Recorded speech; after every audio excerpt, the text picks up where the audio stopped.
Due to unforeseen technical difficulties caused by an influx of listeners' pizza secrets, solar flares, hardware malfunctions, perfectly timed jazz music, February having an extra day, and eating too many mercury-infused Floridian pythons, this episode of Weirds of a Feather may sound like there is more chemically injected static than your usual broadcast.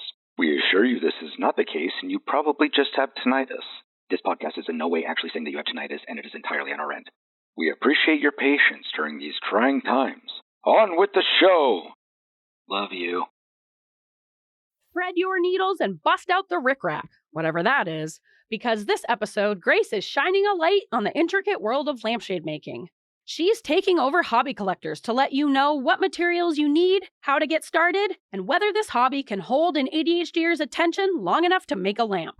Plus, we're two musical guys as we debut a new chart-topping single for the ages. Drop a whopper of a business someone should start, just not us, that will change the dentistry game forever, and share dingus ADHD moments throughout the internet. If you love to buy fabric but don't know what to do with it, or if you're a tooth scientist looking for an exciting new business venture, come join us for an illuminating episode. They said that we'd grow out of it. Well, the joke's on them, that's just our brains. We're eccentric, loud, and stubborn, and most of our clothing is covered in stains. It's not a deficit of attention, there's just too much to think about. So if executive dysfunction becomes a little too much, if you forgot why you came in this room, or you're hypersensitive to touch, then put on your seamless socks and come join our little flock. Bitches stimming together, we're weirds of a feather. Weirds of a feather. Ah! Caw-caw! Da-na-na-na-na. I'm not singing anything. I'm just general. It's cute though. I like it. I like we're so musical. That's us. That's us. Two musical guys. It's me and you. Two musical guys. Musical. We're a musical act. Yeah. That also does a podcast. Come into a town near you. I don't know what the accent is. It's Newsy. A newsy almost. Slash like a little mobby maybe. A mob newsy that got tied in with a mob. Yeah. Now we can't get out. No, you can't. I'm in a situation. Yeah. Someone gotta help me. Gotta sell all these papers. Do you watch that TikTok account of Cowboy the dog where the boyfriend makes up a new job for Cowboy every single day? No. Oh, he describes Cowboy's job for that day. Like a clam shucker, but no one would buy his clams because they're full of dog hair.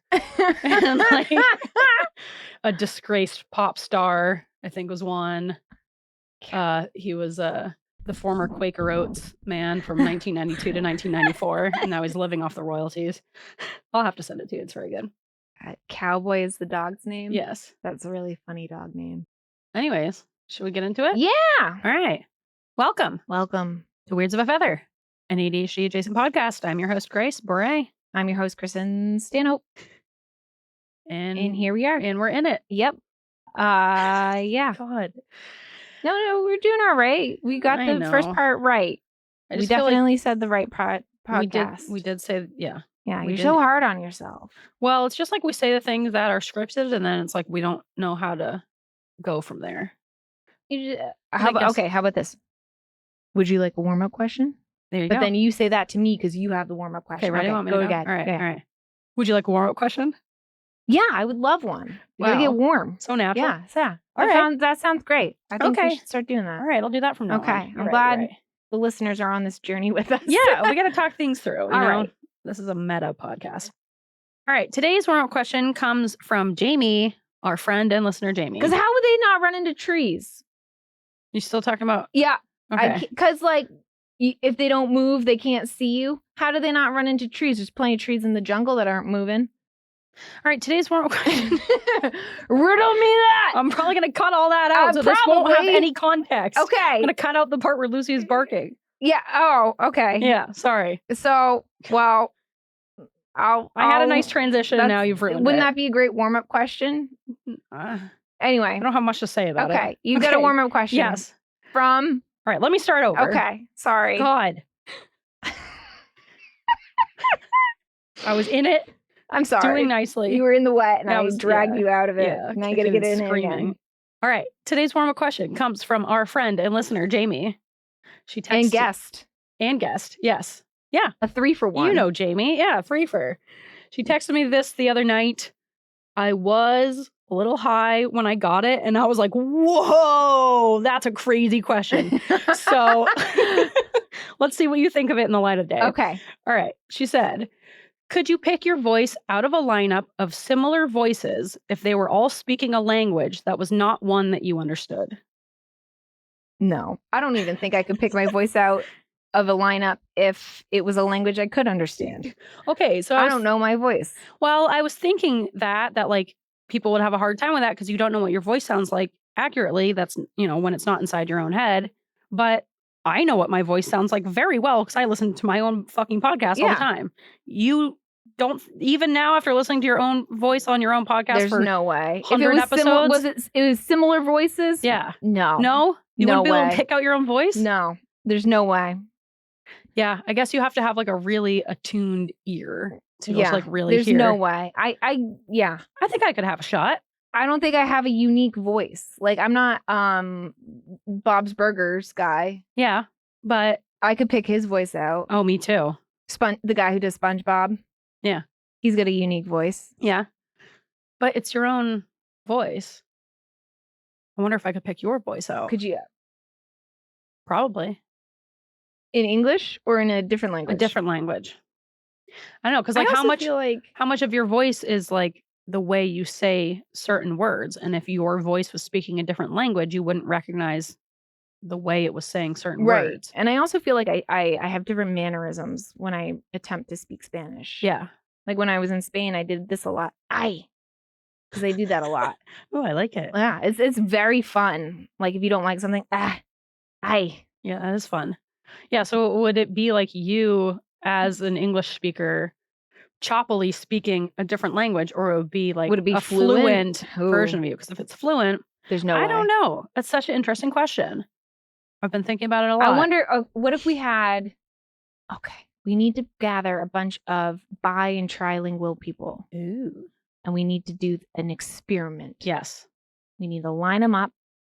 But I guess like if they're fluent, then that's just their language. Yeah, they'll understand it.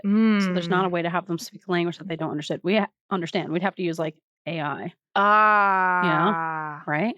Like take a sample of them, or I don't want to use the AI. I don't want to. I'm afraid of it. Overtake us. Same. I'm afraid of it. I am too. I think it's going to be the end of us as a society, so too. Right? Yeah. Now with this new video AI too. Have you heard this? Have you heard about this? It's like a new video AI where you can just have it create a video of anything, of anyone. We are on a path to destruction. Absolutely. That's for sure. What's real anymore? We don't know. Exactly. Like, how could you ever convict someone of a crime? Like, video evidence won't be valid anymore. So it's like anyone could fake anything. Voice, even now, right now, someone could take a sample of your voice. And then if only there weren't tons of footage out there of our voices. Whoopsies. Yeah. I think, there's no way. I think I can have a shot. I think I would have a better chance than other people who don't have podcasts that they listen to of their own voices. I think that's valid. Right? I think we'd have a better shot than others. I would have a better shot. When we first started doing the podcast, it was, it was cringing. Weird because I didn't know. I was like, is that what I sound like? Yeah, that's what I sound awful. like. Yeah. But now I'm like totally unfazed by it. It doesn't. This is my voice. Yeah, it doesn't bother me at all. So I feel like I'd have a shot. You know what? I think you would be better than I would. So you're saying there's a chance. Yeah. I also think that AI is going to lead to the destruction. It could be climate change. It's one or the other. It's a race. It's a close race. It's a close we'll race see. to the Taking end. bets. Yeah. All right. That's going to be a poll question. Which is going to destroy us more? Is it going to be, or the first? Which is going to be the first to end the human race? Yeah. Is it going to be AI? Is it going to be climate change? Or C? A different option. Nuclear warfare. Yeah. Or D, aliens. Oh. Here's hoping. Here's hoping. This got dark. All right. Well, on Let's- that apocalyptic note, Yep. let's slippy slap on into this episode. You like Yeah, that? we got a Just Segs for you guys. It's a Yeah. fun one. We got lots of doing fun segs. some serious episodes, so let's not be serious and do one on Just Segs. Yeah, it's time to get a little silly. Little silly. So let's start with This Is Who I Am Now. Yeah. Yeah, You want to sing the song? I do. Okay. This time it's different. Everything has changed. This is who I am now. This is who I am now.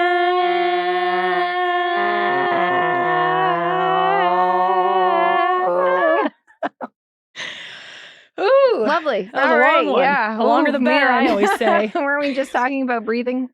Yeah. When it comes to notes, yeah, Yeah. the longer the better. The longer the better. Hold it no matter what. Yeah. Even if your voice shakes. Yeah. All right, Kristen. Yes. Who are you now? I am a TV watcher. Ooh, welcome to the club. Woo! I'm excited. What are you because watching? I am watching. So I have a hard time sitting down on the couch watching TV. I'm like really struggling. I want to relax. Cannot. So Christopher found for me Adventure Time, which is a cartoon. Adventure Lots Time. of colors, which is my favorite. You love colors. I love colors. And get this, 12-minute episodes. Nice. And I feel satisfied after 12 minutes. Like I feel like there was a lot of things that happened. And is it a cartoon for children? I think it's all ages because there's definitely some adult jokes in there. there's a lot of adult jokes. But I feel like there's like a plot, there's a solution, a resolution. I feel satisfied within 12 minutes. I don't want a minute more. And then I'm on to the next one. I think I watched like a full season last night. And I was like, Dang. it must be like 1 o'clock. It was 10. It was 10. I was like, I got to go to bed. Look at you. It was crazy. I felt very satisfied. So Good job. You I'm are a TV watching, watcher. maybe I'll work my way up to like 20-minute episodes. Well, let's not go crazy. Yeah, but I'm a happy person. I'm loving the colors. I'm loving the randomness. And I'm a big fan of tree trunks. So if there's any Adventure Time people out there, let me know what your favorite character is. Grace. Yes. Who are you now? I am a pastry chef. Oh, wait a minute. Oh. This is a skill. Yeah, look out for my bakery coming soon. No, not really. But for Valentine's Day, I put a fun surprise together for Ian. We watched a movie and I planned all these different like meals and snacks to go along with the movie. I took the idea from TikTok. This is so romantic. Yeah, that's me. Very romantic. So romantic. Yeah. Romantic Grace. That's what I always That's say. what they call me. Yeah. So I Grace the romancer. that could have been, this is who I am now as well. I'm a romancer. But I saw someone do this on TikTok a while ago. They did it for their girlfriend with Home Alone, where they had like different meals planned to go along with the movie. And I was like, that's such a fun idea. So I did that for Ian for Valentine's Day. I did Willy Wonka and the Chocolate Factory, the original, was that the 1970s with Gene Wilder. Ian and I both the best love, one. Yes. The only one I've seen. Absolutely the best one. Ian and I both are big fans of that movie. We watch it all the time. I used to watch it at my grandma's house growing up, like constantly. Whenever we would go there, we'd watch I it. didn't know you were such big fans of the movie. We both are. We both really like it. I've probably seen it, 40 times. Really? Yeah. I love it. It's so good. It's so funny. It really holds up. So I just planned all these different treats and meals to go along with the movie, but I made like these little edible teacups. This is the one I was most proud of, is I made these little edible teacups out of the tops of sugar ice cream cones, and you like glue them onto a cookie with chocolate. Don't glue them on, but with like melted chocolate. And then I made like little pretzel handles for it so you could like pick it up. It was very functional. And then you fill it with pudding. And That sounds super yummy. yeah, And they were super so adorable. yummy. Yeah. And I was very proud of them. And I was like, this Aw. is so cute. I feel like I could like host little events like this. I think you should. I Like- want to be invited. Like, yeah. I think they do that at some places. It's like a special thing, like, I don't know, movie and a meal or whatever. But Oh, yeah. yeah, so I put together this whole menu and I was really proud of it. And Ian was super surprised. We did fizzy lifting drink mimosas. Ooh. And Did you lift up? yeah, we floated up to the Whoa. ceiling. Yeah, burped our way back down. New way to commute right there. Yeah. And then also, this is a reference to our podcast. The reason I picked Willy Wonka to begin with was because I remembered ages ago on our podcast, when Ian came on, I think the first time he came on, we did an alternative segment of like things from a movie that seem really satisfying that we want to do. Oh. What was the title? Something like that. I remember vaguely. And Ian said he really wanted to stir the clothes in the big vat. I do remember that. Like the mom from Willy Wonka during Cheer Up Charlie. Cheer up, Charlie. So I made Cheer Up Charlie miso soup. And I made little dumplings go in the soup, and there were little shirts and little pants. Out of like the tofu? No, I made like actually made dumplings. I made the dumpling dough, stuffed them. I ordered little cookie cutters off Etsy. They were a little too small to stuff, but I made it work. They looked big and puffy, but it worked. And then I had like a little sock cookie cutter that I just cut out of like the dumpling dough. I just like cut little socks and then put them all in the soup. And then I have a video of him like stirring. Oh my, you gotta post that. Okay, I will. Stirring. Living his dream. Yeah, bowl of clothes. So I was very proud of that one. That was the first thing I thought. I was like, funny. Oh yes, I'm gonna do that. It's so stupid. So it was very intricate, a lot of work. I made Violet, you're turning violet, little blueberry pies. Oh. I made Willy Wonka pizza rolls for like when he rolls on the carpet. He does a little tumble. He does a little tumble. Yeah. Yeah, and I think that's all I did. But yeah. It was super fun and adorable. I'm very cute and romantic. Super adorable. And who knows, I could host little parties like that. You know? I want to be invited. Right? We could, we could do other movies. We could. So many other movies. We could do a quarterly event, a.k.a. like once a year. Probably. Once a year. Let's not go crazy. Bad at planning. Yes. But yeah, that's who I am now. Look at you. I'm proud of you. Thank you. Yeah. It was very fun. I'm proud of myself. Pulled it off. Yes. Nice. So now you're just going to make pastries all the time. Maybe. I don't know. We'll see. I like to have a theme. I like to have, something to go along with it. So maybe I'll pick out another movie and do another one. So we'll see. I don't know. All right. Keep an eye out. AC's little business. AC's little business. All right. Speaking of businesses, you like that? It's time to move into our next segment. Businesses someone should start, just not us. And what a transition. Right? I'm proud of you. I'm a natural. Proud of you. We have a new song for the segment. Oh. Let me see if I can find it. Debut. All right. This is a song that was composed for us and played for us by our friend and listener, Jane Olsen, who also made our incredible Hobby Collector song. She's a musician. You know her. You love her. Yeah. She's weird like us. She's incredible. And she, took some time. She still hasn't gotten her atlas, but she said, fuck, we still have to do that. Yeah. She said, no matter. I'm going to make them another song. Yeah. So they owe me even more. And she's just that lovely, She's amazing. Doesn't even need the atlas. We need to send her something though, because it's a Gazette. This is getting ridiculous. Though. It is getting ridiculous. Yeah, I'm ashamed. Same. Not so ashamed that I'm gonna do it though. We got to do it. Yeah. Jane, we promised her. Keep an eye out. We're ladies of our word. Next 2 to 4 years. Yeah, you're getting something, girl. But for now, we're gonna say thank you so much to Jane. Go check out her music. I think it's on SoundCloud at Jane Olsen Music. She's wonderful. And without further ado, here's our new Businesses Someone Should Start, Just Not Us song. All right. Business, business, business, business, business, business, business, business, business, business, business, business, business, business, business. All right. That is our new song. I'm excited to hear how it is with the music over it. Excited. Yeah. This is great. Yes. But we actually have a business, right? Yep. Someone wrote in a business. Yes. Someone on Facebook, Laura, wrote a post on our Facebook group with a business someone should start. And I cackled out loud when I saw it. I was like, that is such a good idea. So Laura, thank you for this week's Businesses Someone Should Start, Just Not Us. This is Laura's idea. She said, teeth condoms, something to protect your teeth with when you eat sweets to save you from cavities. I love this. Isn't that such a good idea? And they're removable. Yeah. Just like real condoms. Yeah, just like real condoms. I don't know how you'd secure them on there, but like that's for the scientists to It's decide. not for us. We're not research and development. We're just the ideas guy. Yeah, and this one isn't even our idea. So yeah, it's Laura's idea. Yeah. So I guess we'll split that 50% commish with her. Yeah. She gets 25, we get 25. And whoever develops it gets the other 50%. That's fair. That's fair. It's just fair. We're good business people. Love this idea. Right? I eat sweets all the time. Yeah. I can't help it. And imagine if you could just have like these little like caps that you could put on your teeth. Boop, boop, boop, boop. I guess that's what they could be. They could be more Little like caps? a cap that you like click Almost into like place. I'm thinking like a denture almost. Yeah. Like Yeah, that's kind of what I'm picturing. teeth for my teeth. Yeah, almost. teeth for your teeth. That's what the business is called. Teeth for your teeth. It'll be teeth for teeth. Teeth with for a 4, yeah.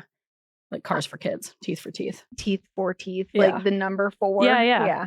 I like that. Clear. Yeah. What it is. And yeah, no one's going to understand that. No. It's not dentures, but Yeah. it's teeth for your teeth. Teeth What for more your do we have to teeth. say?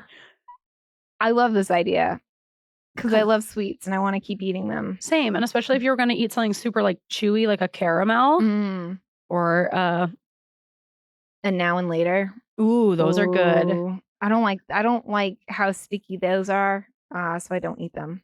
Well, I've got a product for you. Maybe I can get a tooth for tooth. Yeah. A teeth for teeth. But I guess they'd really have to be secured on there if you're going to Yeah. eat something super chewy. But once again, that's for the scientists. Not for us. Yeah, This is teeth condoms. Sugar daddies. Oh yeah, that'd be a good one. Yeah. I don't know, Laura. I think you got something here. Someone, if you're a tooth scientist, a.k.a. a dentist. A dentist. Also known as a dentist. But who invents the dentistry tools and science? Yeah. Are there like dentists who are just into like the research? There must be. Yeah. I mean, the same with doctors. Like there's many surgeons who have made their own instruments. That's how lots of instruments get made. I guess they would know best. Because they would know best, yeah. Yeah. And if it's popular enough, you get it named after you. Well, in this case, it'll be named after us and after Laura. The Laura Grace Kristen teeth condom. Yeah. Flows right off the tongue. Off the tongue. Yeah. Teeth for your teeth. Teeth for your teeth. All right. And that's our business of the week. I love that. Yeah. Thank you, Laura, for sharing that on the Facebook group. That's it's such a good idea. It really is. Yeah. If you have a business that you're like, how do I get this out to the world? Yeah. Please share at weirdsofeather@gmail.com or on the Facebook group. You can DM us. Yeah. Whatever you want to do. Reach out to us. Yeah. We'll get your idea out there. Let's get these businesses started. Get these products made. These are products that need to be made. Get them on the market. Yes. We have the platform to make it happen. And that's what our platform's all about. Yeah. Sharing business ideas. Yeah. Weirds of a Feather, a business adjacent podcast. Yeah. Essentially. Yeah. All right. Yeah. That was lovely. Thanks. I'm really glad that Laura shared that. Yes, me too. Yeah. All right. Let's twirly gig our way into our next segment. From one Jane song to another Jane song. Yes, from Jane to Jane. Jane to Jane. Because, guys, this week, we've got a hobby collectors. Woo! I'm excited. We haven't done one in a while. I know. We ran out of hobbies for a bit. We ran out of hobbies that were relevant. Yeah, I guess. Explainable. That we stuck with long enough to even bother putting this together. Yep. Yeah. So here's Jane's song right here. Now. We are the collectors. These are our hobbies. We are the collectors, and these are our hobbies. We are the collectors, and these are our hobbies. We are the collectors. Hobby collectors. Okay, welcome back from Jane's song. Lovely. She's the best. She's so clever. She's fantastic. Yeah. Thank you for your songs, Jane, as always. So this week on Hobby Collectors, I'm doing lampshades. I'm so excited about this. I'm sure everyone is so excited. I want to know I want to make a lampshade. Let's have a lampshade party. Yeah. Everybody bring your shades. Yeah, it's a pretty, it takes a while to make, so I don't know how exciting that party will be. It can be a little tedious, but we'll play fun music, have good snacks, you know? Or maybe just a craft party. Yeah. Yeah, we could do a craft party. Mm-hmm. All right, I'm going to teach you guys how to it's really like recovering a lampshade, but yeah, how to recover a lampshade. But make it fun. Yeah. Yeah, I'm not doing like boring We've got lampshades. fringe. We've got ribbon and rickrack. No. And no ribbon, no rickrack, whatever that is. You don't know rickrack, it's ribbon, but it's like crooked. Maybe it's called something else. This is No, what my I don't mom know called it. Rickrack. Rickrack. I don't know of that. The sewers will know. Okay, sewists. Let us know, sewists. Sewists. I think that's what they call themselves. They don't want to be called seamstresses. That's too like women's work focused, I think. I think they Oh. want to be called sewists. Not everyone, but that's what I've heard. I don't know. If you're someone who sews, what do you call yourself? I call myself Beth. I'm a person first. No, but really, let us know. Yeah. What's the terminology? What's the terminology? My mom is a sewer. Sewist. Sewist. She is. I don't think she would call herself a seamstress. She quilts usually. She's a quilter. Because Yeah. quilters they're their own community. It's a subgroup of sewing. Yeah, they're their own thing. All right. Anyway, So you don't have to be a sewist in order to do this hobby. It helps to have like some, basic knowledge of how to use a needle and thread, but you can figure it out. It's not that hard. Like really. The main resource I use to teach myself how to do this, it's a video that I bought from a website. you bought a video. Yeah. It I'm was like impressed. $50, which Nice. I don't know. Whoa. You don't need to buy it. Like I'm sure you could just look up videos and there's some, people on Pinterest, but I was like, I need all of this information to be in one place because there's like, people do it different ways and I couldn't figure if it's out. something that brings you joy, then it's worth it. Yeah. And that kind of motivated me to do it. And I did it. I made my first lampshade. I'm working on my second. So I used this woman's video. It's from 1993. Nice. It was definitely recorded $50 on like a camcorder. Yeah. $50 for 1993 technology. Yeah. I don't know if it was worth that, but I mean, yeah, let's give Mary her credit. It's a great video and it's Worth the $50. Yes, I would say so because I made my lampshade from it and it was very helpful. All right. Yeah. It's called How to Make Victorian Style Lampshades by Mary Maxwell. She has a website called, I think it's the Lampshade Lady. Yeah, lampshadelady.com. Oh. And she also on her website, you can buy her video. You can buy lampshade kits that she'll send to you. And then you have like all the materials put together That's to make your lampshade. cool. Yeah, which is cool. So, that's an option because there are quite a few things that you have to gather in order to make them. Yeah. So, and she does like the very like fancy Victorian style lampshades that has like With the rickrack. yeah, lots of rickrack, Yeah. paddywhack. It's got like the, tulle on it. It's got, I don't know, lots of different like lace overlay. Mine wasn't quite that fancy. So there's some steps that I'm going to like skip over. And if you want to learn how to do it, you can learn it from the Lampshade Lady or from someone else. Like that woman, Ace of Shades. Ace of Shades. She's her stuff super is cool. incredible. And she does like that very Victorian style, Yeah. which I might get there eventually, but it's just extra steps. And I wanted my lampshade to be done faster. Yeah. That was really my main resource. Like I said, on Pinterest, you can also find other people's stuff, but like there's really not that many people who are doing this. So it's, it's a good like niche little hobby. I'm excited. I'm excited to learn. All right. Materials you need. Yeah. What do I need? You need a lampshade frame first and foremost. So you can either buy the metal frame itself. It's a metal one. Yes. Okay. Yeah. Like the metal wiring that's like that's structurally holding up the lampshade. So it's not just like one of those papery ones. Yeah. Not the ones that just like, I don't know. That are just a circle. Yes. It needs to have some like columns. And some sort of, coming down. like you said, panels. Yeah. Place for panels. Yeah. Some of them just have like two like structural columns coming down and then like, one metal circle at the top and one metal circle at the bottom. You really need to have like a few different columns to, sew your panels in place. This is going to be tricky to figure out how to verbally describe this, but I'm going to try it my best. Good thing it's an audio medium. Yeah. Thank God. It'll be nice and clear. It's like a Victorian style. It's not like a modern style lampshade. Yeah, but you can do a more modern one. It just has to have, those, like, usually they have like 6 different panels. Mm-hmm. You'll know what I'm talking about if you look at a lampshade. Yeah, or you posted one the other day. Yeah. Look So at you our can see that one. post. Yeah, look at my post. Shut up, look at my post. So you can either like buy the frame itself. There's a few websites where you can buy them if you want more of that like fancy Victorian style. And the Victorian ones really like the shape they have a few different like very unique shapes and the sizes of the panels are usually like different sizes. So some people will do like, a few of the bigger panels, one color or pattern of cloth. And then the smaller panels, they'll do like a different color of cloth. And those are like very fancy, but those frames are like pretty expensive to find those kind of more unique styles. So you can also just buy an already covered lampshade off of like Facebook Marketplace, Craigslist, yard sales. Like, don't spend a lot of money on it because you're going to be ripping that fabric off. But if you see a lampshade that's like the style and size you want, that's kind of like, you know, a yucky fabric already on top of it, then you can buy that and you're going to rip that fabric off and then you have your lampshade frame. So yay. Yeah. So that's what I did for mine. I just bought it off of Facebook Marketplace. I think it was like $5. Nice. Cut the former fabric off and then I could sew my own on there. So that's a really good, like, cheap way to do it. So it's fun to have those more like intricate Victorian style lampshades, but it's a lot more practical to just kind of buy one that's already covered, and it's not going to be as fancy, but you can make it fancy with your own fabric. And Yeah. what'd you call it? Rickrack? Rickrack. Natty whack? And ribbon. Yeah. No ribbon, but maybe rickrack, depending on what that is. All right. You're also going to obviously want like a lamp base. You can find a funky one also on, you know, Facebook Marketplace, Craigslist, yard sales, but you might want to wait until your shade is done to buy a base, so then you can like find one that matches it well. You're going to want a fun fabric for the outside of the lampshade. And then potentially you're also going to need a lining fabric that will go on the inside of the lampshade if you're starting from just a metal frame.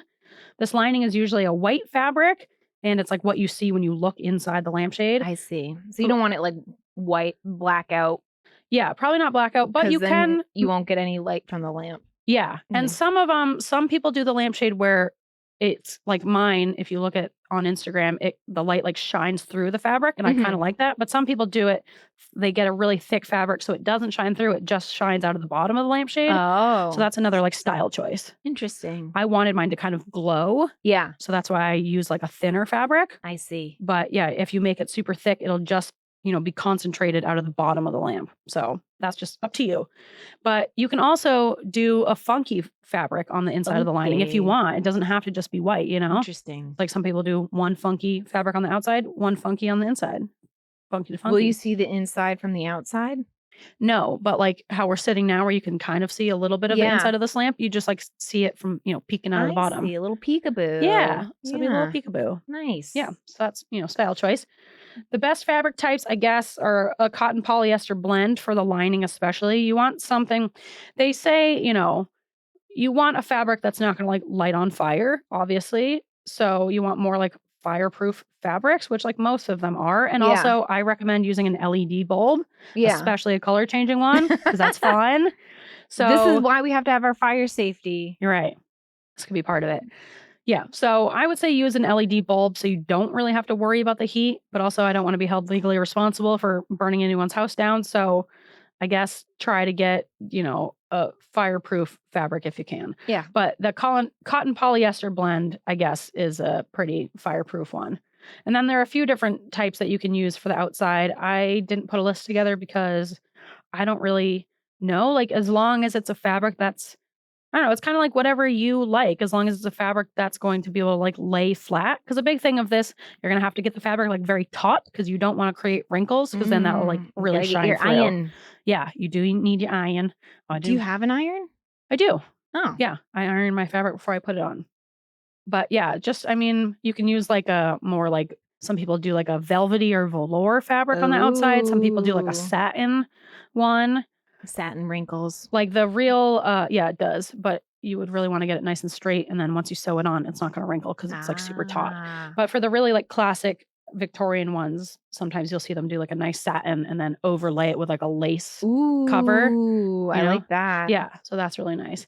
But the more like layers you add, the more you have to be able to like figure out how these things will come together. And I'm not super great at that. You know, I'm not good at being like, this would be a good base color and then I can overlay it with this lace. I'm like, I don't know. And then how's that going to look with the light shining Exactly. That was too many decisions for me. But if you want to get fancy, you can add those extra layers. Get fancy. But I just wanted to I wanted the fabric to do kind of some of the work for me. So I just picked like a really fun floral fabric. This is exciting. Yeah. And you're also going to need to figure out your color scheme because you're also going to be adding trim and you're going to be adding fringe potentially. And you can even add like a beaded fringe. So it really has to all be able to come together. That's something I got super stuck on is like, because I picked the super colorful, bright floral fabric. And I was like, what the fuck do I do about a trim? With it? Yeah. So that took me a while to figure out. And I was like, you know, mixing and matching in my kitchen, playing with Rit dye, trying to figure out like what I'm going to do. Took me a long time. And then if you're going to add a colored bulb, How does the color play into Right, it, you know? right. So lots of decisions to make.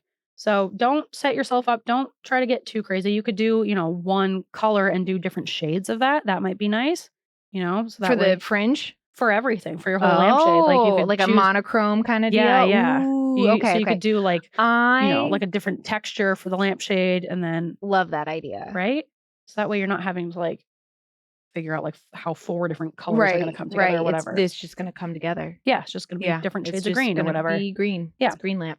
You also need a rayon seam binding to wrap the metal frame. Ooh, rayon. All sorts of fabric. Yeah, lots involved. You know who would love this? My mother. I was going to say your mother. My mother. Yeah, she would. She put so much fucking rickrack on that. Yeah, so much rickrack. Shoot, maybe I should do this with my ma. Yeah, that would be, I think she'd be really good at it. She'd be really good at it. It's a fun way to use fabric. Like this hobby, I feel like is really good for people who love to buy fabric but don't know what to do with it. She's lots of scraps. Yeah. Well, you need to have a big amount. Big amount of scraps. Okay. Yes. Probably don't want any baby quilts on your lamps. Yeah, unless it's a lamp for a baby. Business idea. Lamps for babies. Baby lamps. Yeah. I guess that's already a thing. Yeah, but I feel like I buy so many fabrics. I'm like, I just like to look at it. Well, make it into a lampshade and then you can look at it, I love this idea. Yeah, it's fun. So you're going to need that rayon seam binding to wrap the metal frame, which is what you're going to like sew your panels into. Okay. So it's like giving you a base to sew into. Got it. So it comes on like as if it's ribbon, And you're going to need about like 9 to 12 yards for one lampshade because you're like wrapping all of those metal the rayon? brackets. Yeah. Wow. Yeah. I don't know if I used nearly that much, but that's what she said in her video. Holy shit. Yeah. That's a lot. Yeah. So maybe not quite that much, but you'll need a solid amount. How many meters is that? I don't know. Look it up. Cue the music.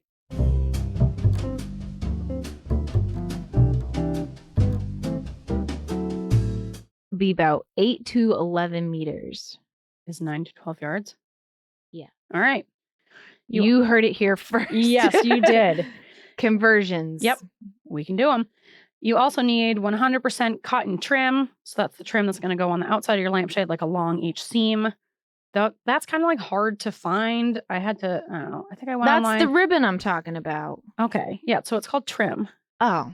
But I know what you mean where it's like squiggly. The squiggles. Like, yeah. The squiggles. But it doesn't have to be squiggles, right? Yeah. It doesn't have to be squiggles. I'm going to take a picture okay. of my mom's rickrack collection. It's yeah. out of control. Please do. I think I just got my trim at Joann's and then I dyed mine, which I don't even know if you're supposed to dye it.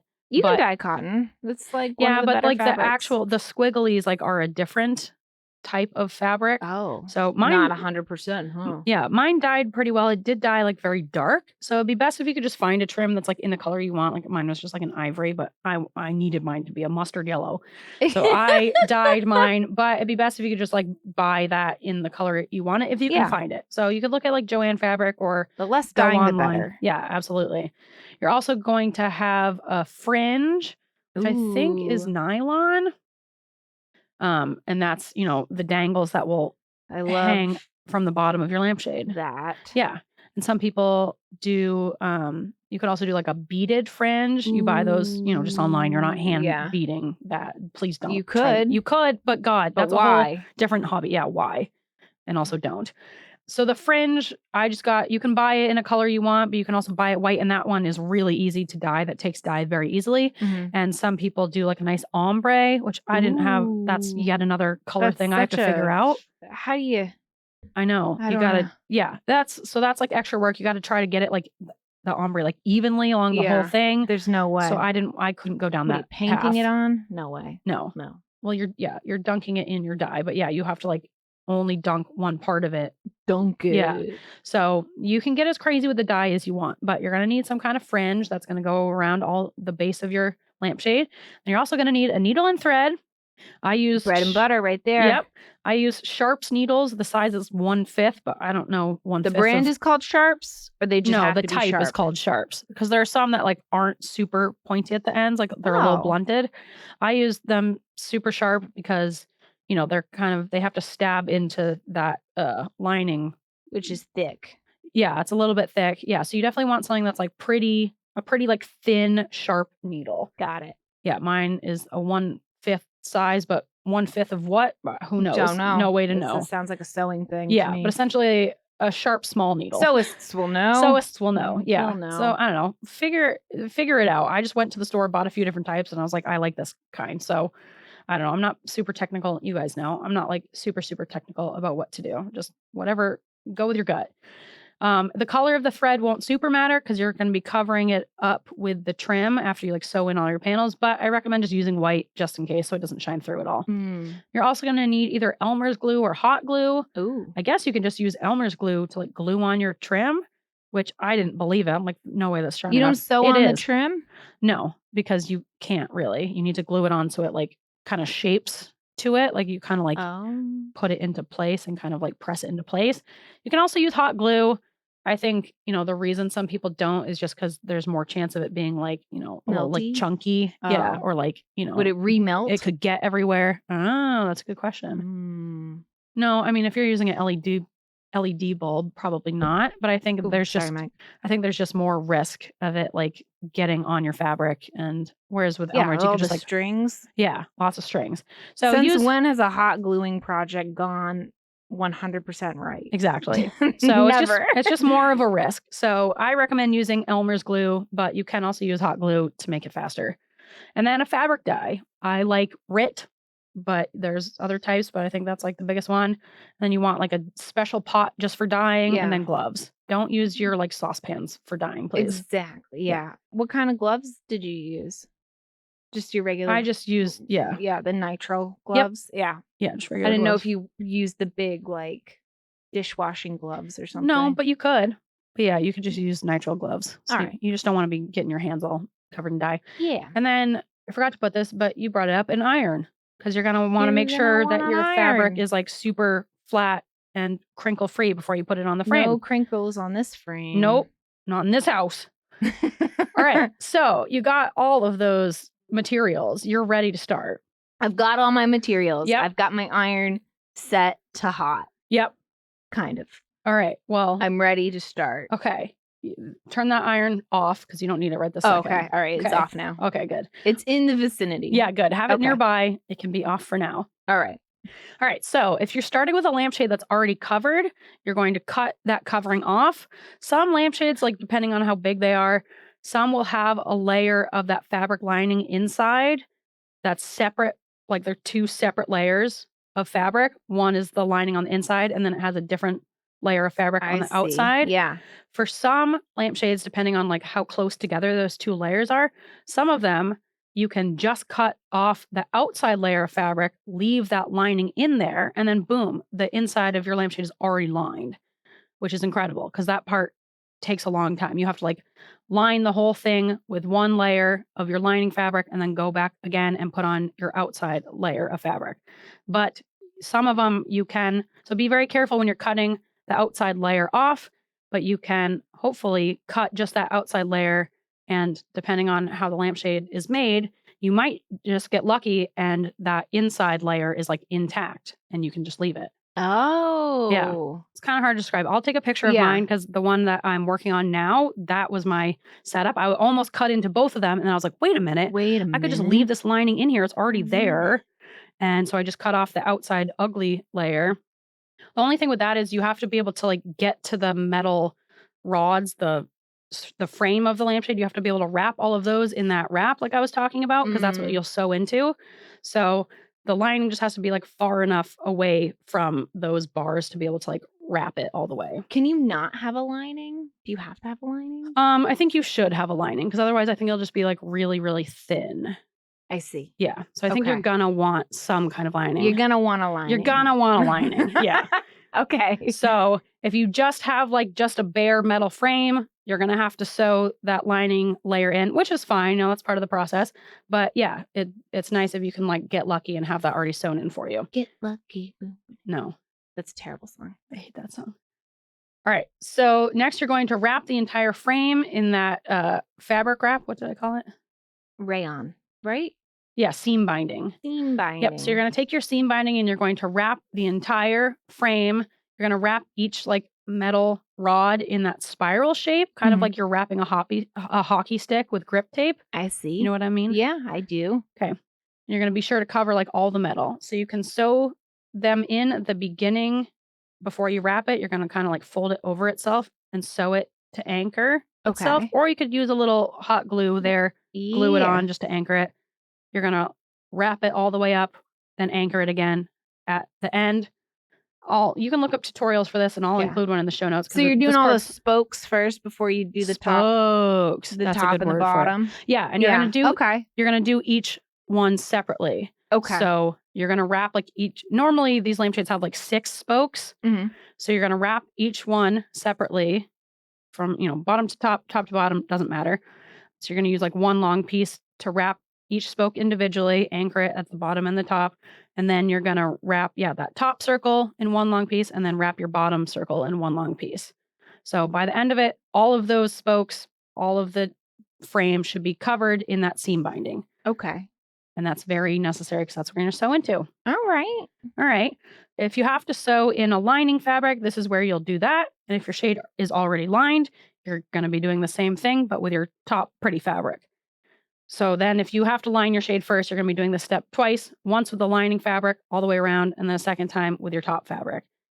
You can't really do them at the same time. As much as I was like, can I just like put my lining fabric and my pretty fabric together, sew them at the same time? But you kind of can't, because the tautness is very important for a nice lampshade, because like I said, you're going to see it shine through.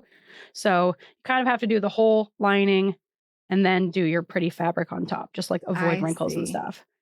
So you're going to measure out the width and height of each lampshade panel. Usually you have about 6 panels, but you might have more or less depending on your shape. If you got a crazy shape, you might have like different sizes, but normally they're like 6 uniform panels all the way around the lampshade. Okay. So then you're going to cut out 6 rectangles of your fabric, whether this is your lining fabric or your top fabric.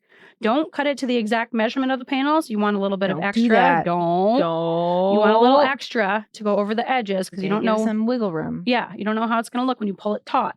What? Yeah, so just cut them into rectangles, and then you're going to cut that extra fabric off after you've already sewn it into place. I see. Yeah, right? Do you use a thimble? I do use a thimble. That's another Protect good thing. your thumb? Yeah, I should have said a thimble. I do, because like pushing that needle into the wrap can be a little tricky. I see. To like get it in there. Yeah, that's a good call. Thimble, protect your thumbs. Thimble. I usually put it on my middle finger, actually. Oh, so I can, really? use that to push it in. Yeah. Oh. So then you're going to, one at a time, like I said, this can be a tedious process. You're going to pin one panel of fabric into place. The pinning is so hard, because you really need to get it like perfectly taut. So you're going to start pinning it at the top of the frame, like work your way down, like do it, pin on one side, then pin on the other side, and kind of like move down together. So you're kind of pinning on both sides. You don't want it so taut that it's going to like crease, but you don't want it too loose that's going to be baggy. So it's like, that was honestly, I think, what took me the longest. Perfect figuring out tautness. Yeah. And if you're already a sewist and you've worked with pins before, I'm sure you'll be much better at this part. I haven't really done much pinning. So for me, this was like a big learning process. I remember helping my mom when she would like make clothes for us. I hated the pinning. Yes. She's like, just pin it. And then I'm like, I don't want to pin It's the worst part. And God, the amount of times I stab myself. It's crazy how much I stab myself doing this. So many pins. So be careful.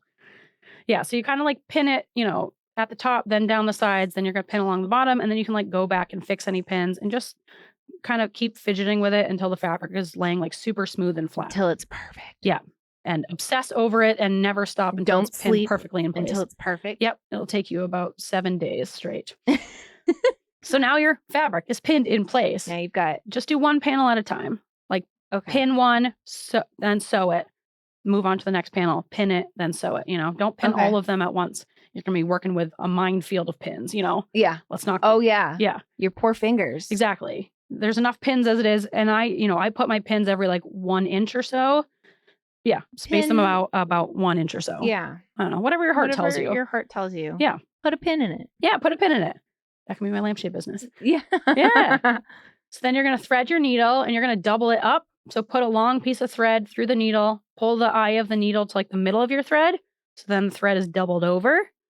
And then you're going to tie a double knot at the end of the thread. So that way you have like a double thick thread. Well, I think that's just how you.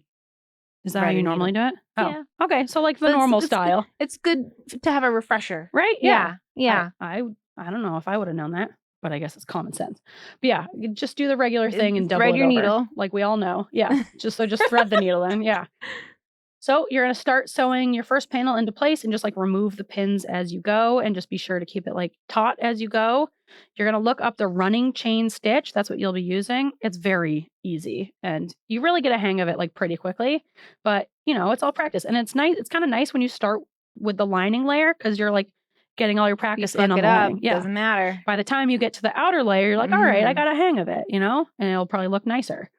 So once the panel is sewn into place, then you're going to cut that extra trim off. Make sure not to cut your stitches off. Like, don't cut so closely to the stitches 'cause that you then cut your stitch. You'll have to redo the whole Yep. thing because it's all connected. Exactly. It's all connected. I almost did that. And I was like, oh my God, that would have Sometimes that happens when I sew on people. been much bigger deal. Well, it's like when you're sewing the last layer, and I do like a running suture, and then I've done it to myself. The tech's done it to me. Where I'm like, can you cut my ends? And then they accidentally cut the knot, and you're like, heartbreaking. I've done it to myself plenty of times. The techs do it to you every once in a while, not on purpose. No one wants that, and then you have to start over. And Yeah, you're because like, there's nothing you can do about it. It's too short. Well, no, it's because if you cut this suture, it's all connected, so you have to. It all falls apart. Yep. Yeah, and it sucks. So make sure not to do that because that would be very upsetting, especially on humans. Yes, but also especially on lampshades. Yeah. And human lampshades, get out of here. Lampshades and humans. Yep. Same thing, essentially. Same thing. Yep. So you're going to repeat that process for all 6 panels. So then if that was your lining layer, then you're going to have to do that again with your beautiful top layer. But if that was your top layer, boom, you're, mostly done. Boom. Now you get to go into the fun stuff. Fun stuff. Get that fringe. Yeah. Is that the next part? No. Yeah. Well, we're going to be dyeing our fringe and our trim if you're going to dye your trim. If you're going to dye it? Yep. Then this dye is exciting. Yep. So now that you've got all your fabric in place, so you should have, your the whole thing should be covered in fabric, and you see obviously on each spoke, you're going to see like your seams of where you've sewed. Yep. That will be covered with your trim eventually. So don't worry. That's how it's supposed to look. So now we're at the dyeing stage. If you bought trim or fringe that's in the color you want, great. You can skip this step. But if not, if you're going to get a little funky and dye your fringe, get funky. Figure out what color you want. You can look up tutorials for how to use RIT dye, and the RIT website has formulas for very specific colors of like what shade you want. But even so, kind of comes down to like doing a trial and error to find exactly what shade you want. I made like so many different batches of dyes trying to like, because I can't picture it in my brain. I have to physically see it. Yeah. So it's like I had to like, is this the right color? Yeah. Is this the right color? Like, no. I would cut off like tiny little pieces of my fringe, like an inch or so long of my fringe, and dip that in my dye, and then like hold it up to the lampshade and be like, would that be a good color? And same with my trim. I did that process. It took me a crazy amount of time to do. I was like, this is unnecessary. So hopefully it won't take you as long, but yeah, you can just kind of play around with that. This is supposed to be fun. So don't get too tedious about it. But yeah, it's really just trial and error. Like I said, you can do ombre. That is a harder process to get it to like look nice and even, because it's, you need to have the fringe look like uniform. Mm-hmm. So figure out how to do that. That seems very complicated. Yeah. Don't set yourself up for failure unless you already know how to do this. If it's old hat, then go crazy with the ombre. Maybe you can come and do that for me as well, because I like the look of the ombre. I just am like, it's asking too much of me. Oh. Yeah. It'd be hard. Yep. So you're going to dye all of your stuff, let it dry, and then you're ready to add it to your shade. So you're going to pin and then sew your fringe into place first. Fringe first? Yes. Which goes along the bottom of the shade. Okay. You might need to glue it instead of sewing it, depending on like what type of fringe you're using. I'm not really sure. I think I sewed mine in place. I can't remember. You blacked out. Yeah. Blacked it out. So either way, you're going to put that fringe in place, and then the trim is going to go over the top of the fringe, like where it meets the lampshade. All right. So, all right, you've got your fringe on there. Got my fringe. Now you're going to cut your trim into 6 pieces for each spoke, each of the pillars of the lampshade. Okay. Which will go over each of your spokes seams first again. Yep. Okay. So you're going to do all 6 spokes first, and then you're going to do 2 more. You're going to do 1 for the top circle and then 1 for the bottom circle. Oh. Yeah. So using either Elmer's glue or hot glue, use Elmer's, but you can also use hot glue. It's fine. Hopefully there's no consequences. So you're going to glue your 6 trim pieces into place on each spoke along the seams, like over on top of wherever you sewed your panels in. And hopefully it will like cover up your seams. You might need like a little thicker of a trim, depending on like just what it looks like. I don't know. You'll figure it out. You'll see. Yeah. You'll see what I mean. Just be sure. So you're going to like put the glue onto the trim and then you're going to like press it into place, like down along that spoke on each spoke.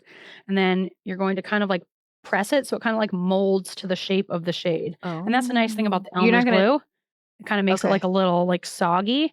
So then you can really kind of pinch it into place and it will hold that shape. You glue it, you don't sew it. Yes, you're going to glue that. And that's why you want the glue, because you want it to kind of mold. Yeah, since it's a little like curved, you know? Yeah. So put your glue on, press the trim into place, and then you're going to pin that into place just so it kind of like holds that shape. I see. Take your pins out 20 minutes after. Don't leave them longer because they will glue into place. You'll have to cut them out. Yeah, then you can't get your pins out. Elmer's glue like is very strong. It is pretty strong. I was very impressed. Yeah.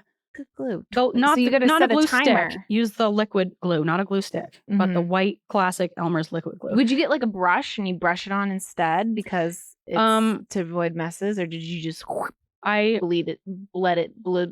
did a bead of it? Bloater.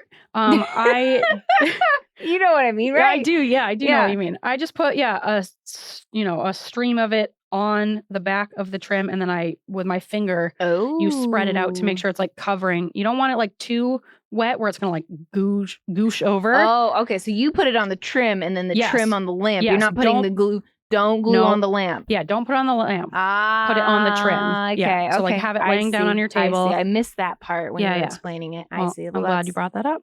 Make sure. That's a key piece of information. Yep. So you're going to do, one long goosh of it on the back and then use your finger to make sure Is it goosh? I don't know. That's what I'm saying. I feel like there's a better It's word. not goosh, but that's what I'm saying is goosh. Bead? Bead implies like one little dot. I want like a stream. A string of beads? Yeah. String of pickles. There's a word for this. Yes, there is, and I can't think of it. A bead of glue. No, a bead of glue. I think of bead as like one little drop, because a bead is not one long string.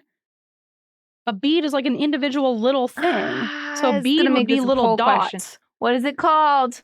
There's glue experts out there. They're screaming, losing their mind right now. I think it's a bead of glue. You just bead of glue. I'm calling it a goosh of glue. A goosh this is my segment. Okay. You're going to goosh your glue on. And then you're going to use... Sounds messy. Yes, it is. You need a towel. Yes, you do. Actually, it is kind of messy. Put down some, like newspaper or whatever. And use your finger to really spread it on the back of the trim. Make sure you're covering like every little bit, because you really want it to glue down. You don't want it to start lifting up. So make sure you've really, really covered the back of your trim before you press it on. Okay. So you've pressed it on. You've pinned it into place. Set your timer. Take your pins out after 20 minutes. Don't leave them. Do not leave those pins. Then you'll have a bunch of pins sticking in your lampshade. So don't, which is a style, I guess. After you've glued in your 6 spokes, your 6 trim spokes, then you're going to glue that top circle of the trim on top.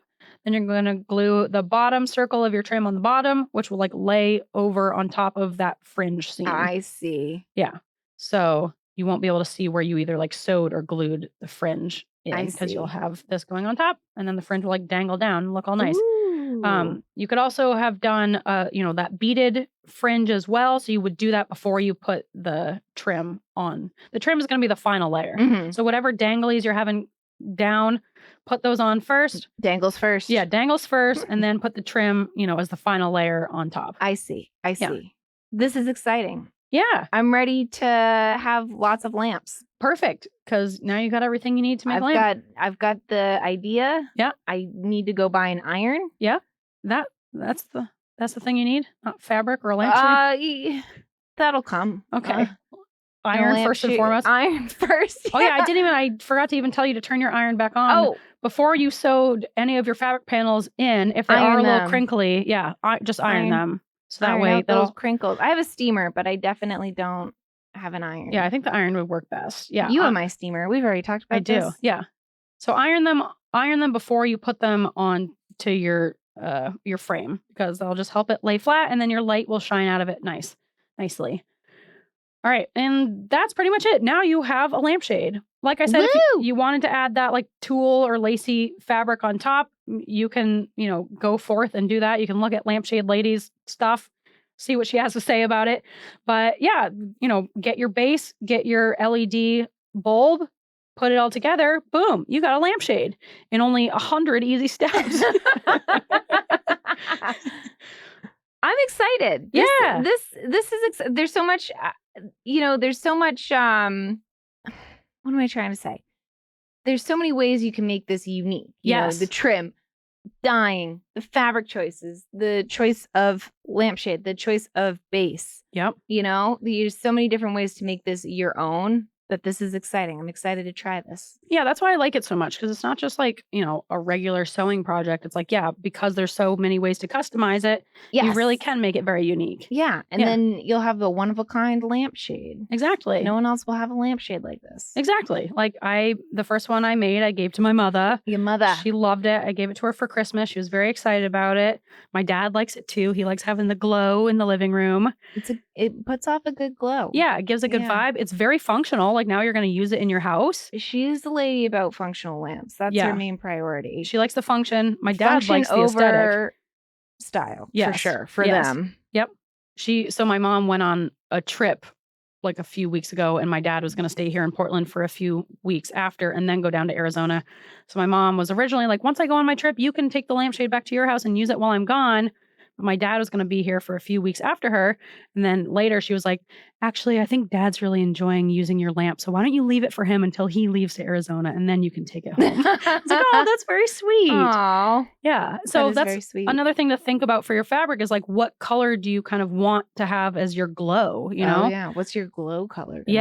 What's your glow color? Because mine is like, I have a red bulb in mine. And then my colors, I got a bunch of colors in there. So it does have kind of like this nice pinky red glow to it. And I really like that. Red glow. I love a pink or red glow. My last part is this a good hobby for ADHDers? Yeah. And I would say yes. Like you said, you can customize it. You can make it your own. There's a bunch of different options for shape, style, fabric, colors.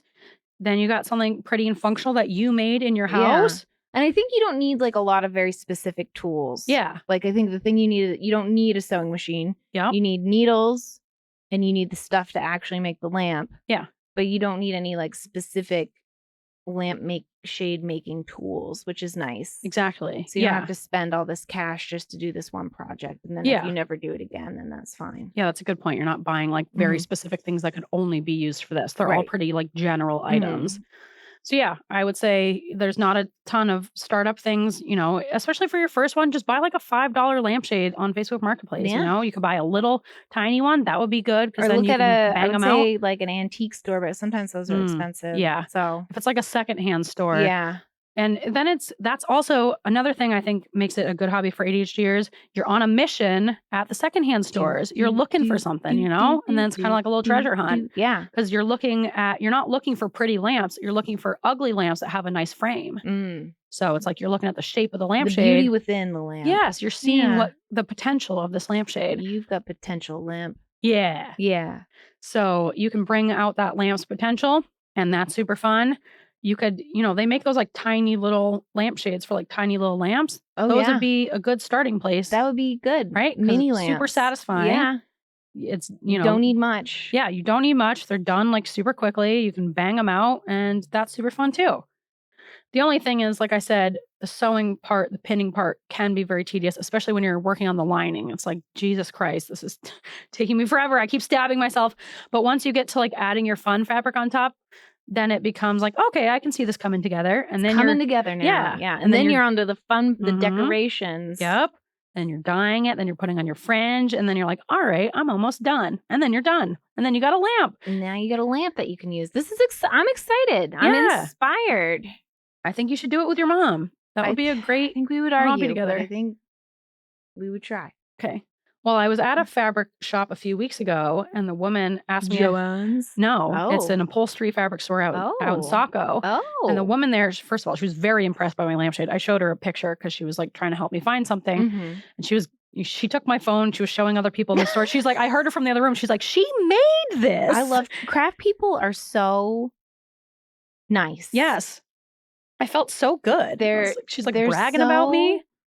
I love craft people. Yeah. And then she asked me if I would ever want to teach a lampshade making class there. I was like, yeah, Sure. I would teach people how to do this. So that could be fun. So yeah, it can be a little. Did you tell her to get the video? No, I didn't, because I want to teach it, you know? I want to teach it myself. So yeah, like I said, you can make those, super kind of fancier Victorian ones. You can make a funky one. You can really make it however you want. Some people do like a leopard, like a leopard pattern, not like leopard spots, but like actual like leopards on the fabric, like just like a bunch of different really cool fabrics like that. That's cool. Whatever you please. And it's a fun project to use up, fun fabric that you wanted to do something with. So yeah, that's my very long hobby. I hope you guys were able to follow it. I hope it wasn't too boring. I'm excited. You'll have to show us the progress you've made on your other lamp. Yeah, that's true. I can post some pictures of the one I'm working on now. That way people can like see the process, Yeah. See how the sausage gets made. And yeah, that'll make it a little clearer of what I'm talking about, especially like with the lining still in there. It's so hard to verbally describe, but I hope I did an okay job. I followed. All right, good. I followed. Good. Well, if you can follow, anyone can. That's true. I was just messed up on the glue part. Yeah. Well, I'm glad you're here. It's nice to know which parts I'm like not being clear enough on. You know? It was the glue. Good. I'm glad you said that. Yeah. All right. If you out there, if you decide to make your own lampshade, please send me a picture. I'm like so excited. I really want people to try this hobby. Unite. Yes. Let's get a community going. Yeah. I would say this is like one of the most unique hobbies I've ever done. There's not that many people that do it. Yeah. And it's like so fun. I'm really proud of you. Every time I turn my lamp on, like literally every single night when I turn it on, I'm just like, oh, my lamp. I'm so proud of it. It makes me smile. So that's the ultimate goal for a hobby, Yeah. Something that you can use that makes you smile. I'm excited. Yeah, thank you. All right, it is enough talking about lampshades because it is time for alternative segments. Wow! Alternative segments. All right, on this week's alternative segments, we're doing ADHD moments throughout the internet. Woo! I came up with this segment because I was watching a TikTok of this guy who was standing in his kitchen. He like has his hand up on top of the stove or whatever, and he's just kind of like fooling around. He makes this like tapping noise with his hand.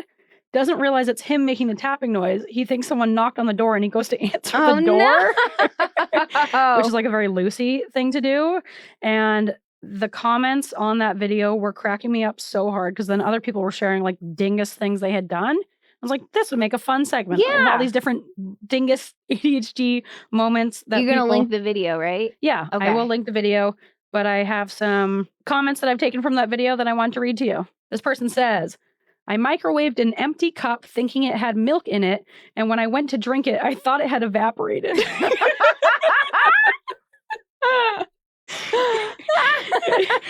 This one says, one time I was brushing my teeth, and then when I was about to spit, for some reason I opened the drawer and spit it in there. No! I once just spit on the floor, not even by the sink, just to the side of it. Oh, no. Yeah. Says, one time I put the toothpaste on my toothbrush and I started brushing my hair with it. No. Oh, how do you get that out? I don't know. You got to like shower. I remember opening a lotion bottle and I licked the aluminum cap like it was yogurt. This one's so bad. I've almost done that though. It's like my brain has to like think for a second. You're almost like on autopilot and then you're... No. Yeah. I mean, lotion does look like yogurt. Yeah. Tastes just like it too. This one says, one time I cut a bunch of onions, put it in a bowl, then walked to the garbage and dumped it out. No. I've done that with pasta before. I've cooked a whole thing of pasta. Thought I had a strainer in the sink and I didn't. Dumped it in the sink. And you're like, no. Yeah, someone talked about straining bone broth in the sink.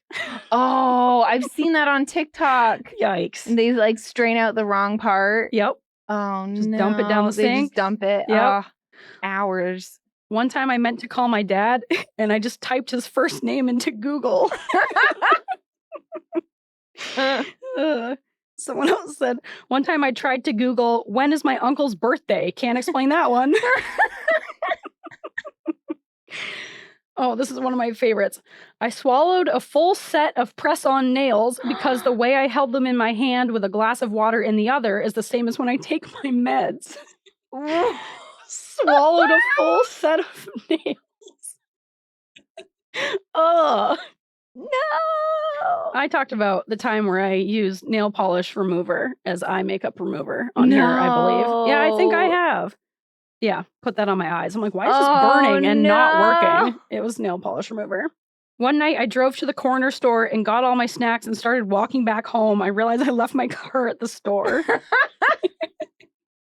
And then this one I thought was cute. One time my mom opened up the washing machine and there was clothing in it and she went, "Oh, sorry," as if she had walked in on someone in the bathroom. That's such a mom thing Right? to do. Oh, Excuse sorry. me. Yeah, so sorry. And I think that's it. Those are all my comments. But I just love that. thought they were very fun. Charming. Autopilot's malfunctioning. Yeah, that'd be a good name for it. All right. Well, this has been Alternative Segments. Wow.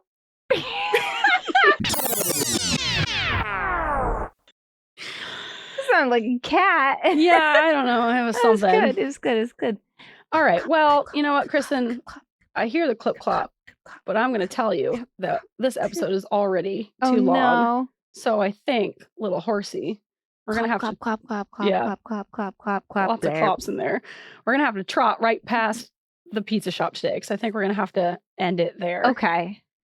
But you know what? We just released that bonus Pizza Secrets episode with Peter's Pizza Secrets and that's Enya's right. Pizza Secrets. So like you guys got some pizza secrets in there. Yeah. And I think we'll try to do that more because that was super fun. That was, if you have any pizza secrets, write us in at weirdasaFeather@gmail.com. Yep. Or on Facebook, DM us on Instagram, whatever you might want to do. Yeah, give us your silly pizza secrets because we want them. We want to share them. Give me Please. them pizza Yeah. secrets. So sorry to disappoint you guys at the end of the episode, but like always, the Grace episodes just get to be too long. And that was a long lampshade segment. That's so a lot of lampshade, but I'm glad we went over it. I'm excited. I'm inspired. I'm glad you're glad.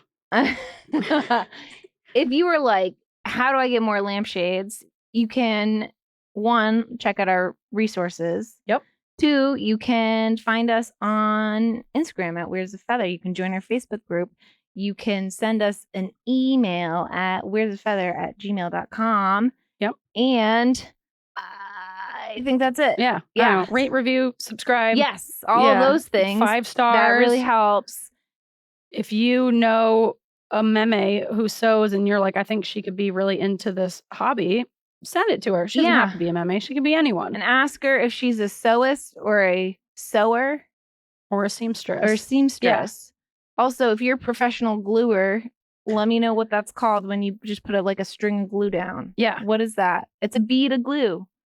Probably. Like You're a probably bead, right. like a raindrop bead. Oh, right? I'm Yeah. thinking like beads. You're thinking actual beads Yes, here. I'm thinking beads. You're thinking You're thinking beads. I'm thinking beads. yeah. That's the confusion. And now we've cleared it up. I see. I see why you were confused, but Yeah. I'm glad we figured it out. Yeah. Good thing it's. But maybe it's called something else. If it is, let me know. Let us know. If you're a tooth scientist, let us know about that tooth condom Yeah. idea. Hey, what do you think? 50%? Yep, yeah, That's it could be nice. yours. It's a good margin. Yep. And as always, thank you, Jane, for making all our songs. We love you. Yes, Jane, you're incredible. You're Good the night, best. David. You're keeping the show afloat. Yes. Good night, David. Good night, David. Good job remembering. Wake back up because this is super loud. Ooh. I took yours. Usually mine, yeah.